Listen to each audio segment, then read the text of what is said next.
Prince Elian was the most powerful and respected young man in the whole kingdom. People spoke his name with wonder. Some said his family was so rich they could cover every road with gold. Others said his wisdom was greater than that of the oldest advisors. He owned castles, wide farmlands, thousands of horses, and a royal fleet that sailed across distant oceans. When Elian entered a ballroom, everyone bowed their heads. But inside his beautiful palace, hidden behind marble pillars and soft silk curtains, Elian carried a secret pain. He was lonely. Very lonely. He wanted to find a wife, but he was afraid. He knew many women loved his crown, his title, and his gold. But he did not know if anyone could love the man beneath the royal robes. At the edge of the royal forest lived 3 sisters. They were known for their beauty, but their hearts were very different. Arabella, the oldest, was 23. She was tall, sharp-eyed, and always fixing her hair or staring at her reflection in the pond. She loved silk ribbons, expensive perfumes, and anything that made her feel better than others. Isolde, who was 21, was just as vain. She followed her older sister in everything. If Arabella wanted a new dress, Isolde wanted too. If Arabella mocked a neighbor, Isolde laughed the loudest. If Arabella said work was for peasants, Isolde agreed. They had the best tutors, but they did not learn much. They spent their days dreaming of city life and luxury. Their mother, Martha, made things worse without realizing it. She was proud of her daughter's beauty and believed they were meant for great lives. She never let them cook, clean, or fetch water. "My daughters are like roses," she often said. "They are meant to be admired, not to work. One day, a rich man will take them away, and they will never suffer." Their father was a simple woodcutter. He stayed quiet for many years, hoping his daughters would learn kindness. But instead, they became more proud, selfish, and demanding. The youngest sister, Elena, was 18. She was gentle and quiet. While her sisters sat on the porch, Elena worked in the garden. While they complained about the heat, Elena carried wood for the fire. She did not own silk ribbons, but she had a warm smile that made village children feel safe. Her sisters called her the servant. Her mother often said, "Elena, you are too ordinary. You will never marry a man of status if you keep your hands in the dirt." Elena never complained. She believed in kindness, patience, and honest work. One very hot afternoon, dust filled the air. Arabella and Isolde sat on the porch, fanning themselves and complaining. They spent the morning talking about what jewelry they would buy if they were queens. Suddenly, a man appeared at the gate. He looked tired. His clothes were torn and covered in mud. He leaned on a wooden staff, and his face was burned by the sun. It was Prince Elian, though no one recognized him. He had spent the past week traveling in disguise, testing the hearts of his people.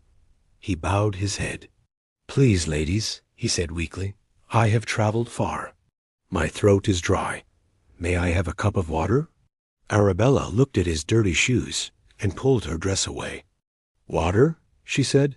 "Do we look like servants? Go away. You are bringing dirt and flies." Isolde nodded quickly. "Yes, beggar, leave us. We are waiting for important people, not trash." Elian felt pain in his chest. "I am not trash," he said softly. "I am just thirsty." Arabella lifted her chin. "Then go to the river. Or pay us. Nothing is free. Do you have silver?" Elian shook his head. "I have no money." Isolde laughed. "Then you get no water. We do not waste anything on nobodies." At that moment, Martha walked outside. "What is this noise?" she asked. "Who is this dirty man?" "He's a beggar," Arabella said. "He wants free water." Martha looked at Elian with disgust. "We are a respectable family. Leave now, or I will call the guards." Elian looked at them all. "Is this how you treat someone in need?" he asked. Arabella rolled her eyes. "People get what they deserve, and you deserve nothing." Just then, Elena came around the house with a heavy basket of vegetables. She saw the man's shaking hands and her sister's cruel faces. She dropped the basket and ran to the well. "Wait," she called. She filled a clean wooden bowl with cold water and hurried back. She ignored her mother's shouting and her sister's laughter. She held the bowl to Elian. "Please drink," she said kindly. "I'm sorry you had to wait." Elian drank deeply. The cool water gave him strength. When he finished, Elena pulled a small piece of honeycomb from her pocket. "Eat this," she said. "It will help you." "Elena!" Arabella shouted. "That honey was for us. Why give it to a dog?" Elena looked at her firmly. "A man is not a dog. If we cannot give water, then we have lost our humanity." Martha gasped. "How dare you speak like that? You shame this family." Elian stood up straight. He looked at Elena with deep respect. "You would give your last food to a stranger?" he asked. Elena smiled gently. "My father says what we give is what stays in our hearts." Elian closed his eyes. When he opened them, his choice was clear. He took a small silver whistle from his cloak and blew it. The sound of hooves thundered through the village.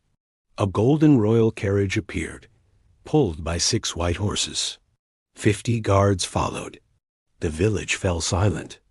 The head guard knelt. "Your Highness," he said, "we have been searching for you." Arabella and Isolde froze. Martha dropped her fan. Elian removed his cloak, revealing fine silk and the royal seal. He was no beggar. He was the prince. "You wanted silver for water," he said coldly. "You called me nothing. You are beautiful outside, but empty inside. You are not fit for a palace." He turned to Elena. She stood in shock, holding the bowl. Elian took her hand and kissed it. "You saw a man, not a beggar. You gave without asking. You have the heart of a queen." Arabella fell to her knees. "I didn't know. Please forgive me," Isolde cried. Martha begged. Elian shook his head. "You only love wealth. If I were still poor, you would have let me die." He turned to Elena. "Will you come with me? Not for gold, but because I need a heart like yours to rule?" Elena looked at her family, then nodded. "I will come." As the carriage left, Elian said, "I am taking the girl you called a servant. You will stay here and learn that kindness is worth more than gold." The sisters cried not for Elena, but for lost luxury. Martha stared at the empty well, realizing her mistake too late. In the palace, Elena remained the same. She cared for the poor and welcomed travelers with water. Together, she and Elian ruled with honesty and kindness, proving that true royalty lives in the heart.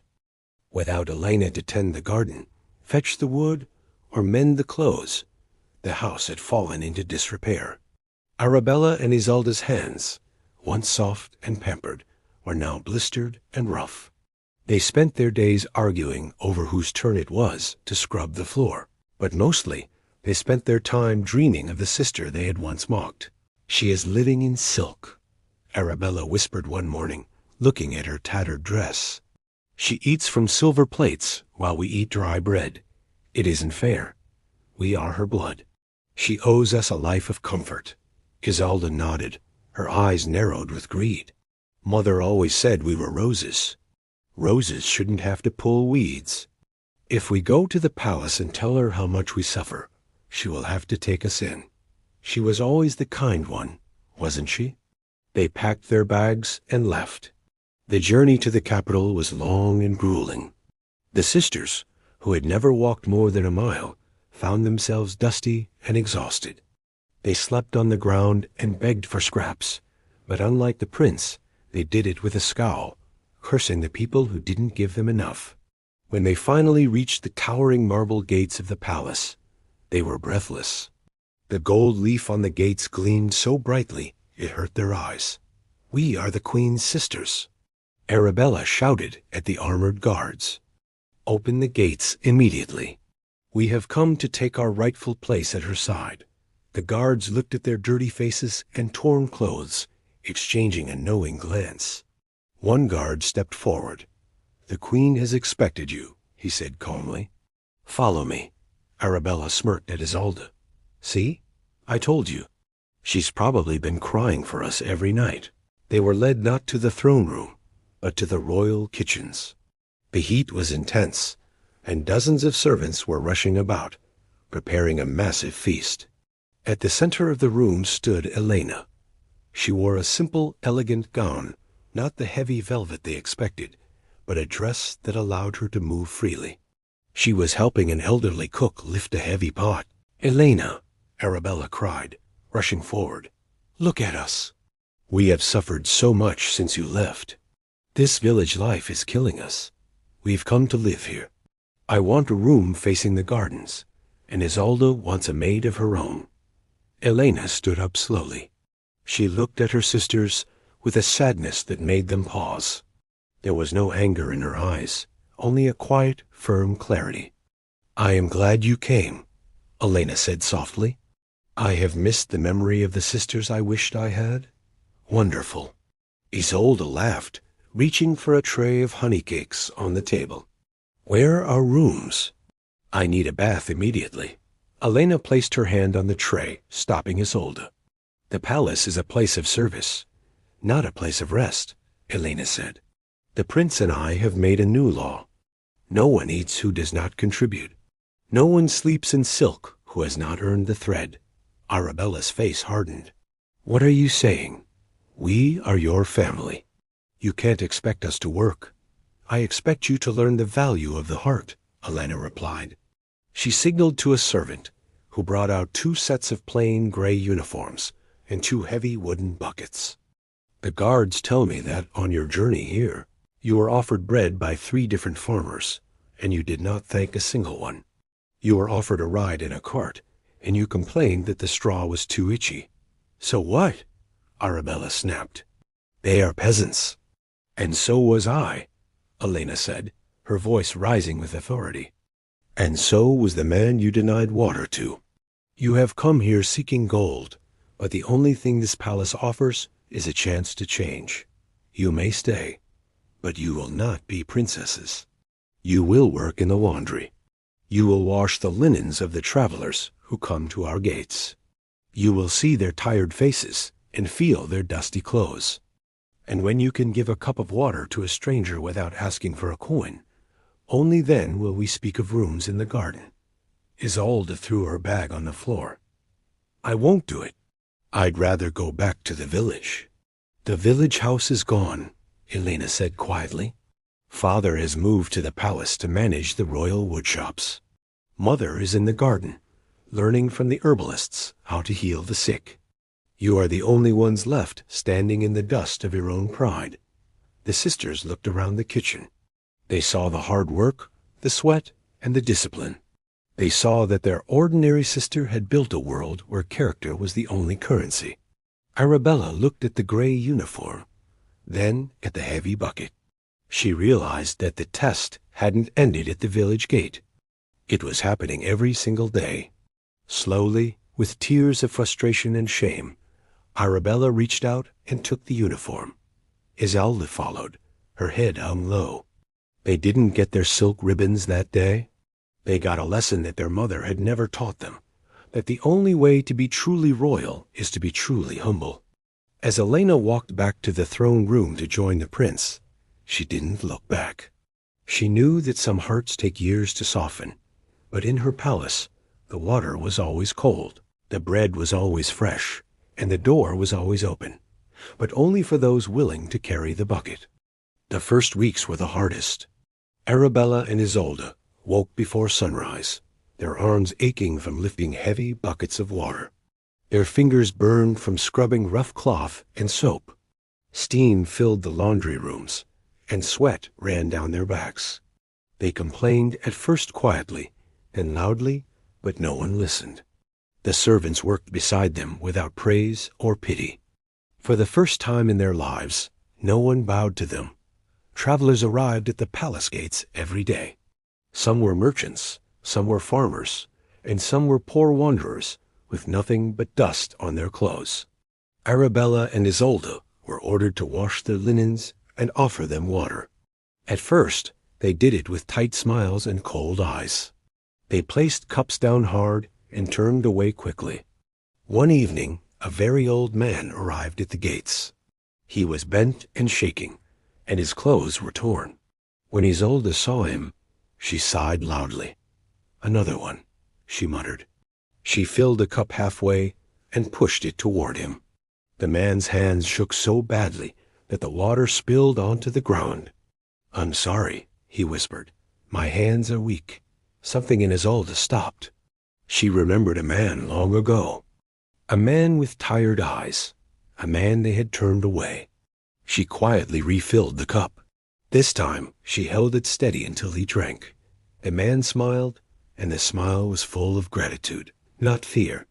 "Thank you," he said. "You have kind hands." That night Isolde could not sleep. Days passed, then weeks. Arabella worked beside a young mother who had lost her home in a fire. The woman spoke little, but she always thanked Arabella with a soft nod. One afternoon, Arabella noticed the woman's hands were bleeding from the soap. Without thinking, Arabella took her own cloth and gave it to her. "You'll hurt yourself," Arabella said quietly. The woman looked up in surprise. "No one has spoken kindly to me in days." Arabella felt something heavy loosen in her chest. Slowly, the sisters changed. They stopped complaining. They worked without being told. They began to greet travelers with warm voices. When they offered water, they no longer watched for coins. Elena noticed. One morning, she came to the laundry room and watched silently as her sisters worked. Arabella was helping a child reach a cup. Isolde was laughing softly with an old woman as she folded clean cloth. Elena did not speak. She only smiled. That evening, Elena invited her sisters to the garden.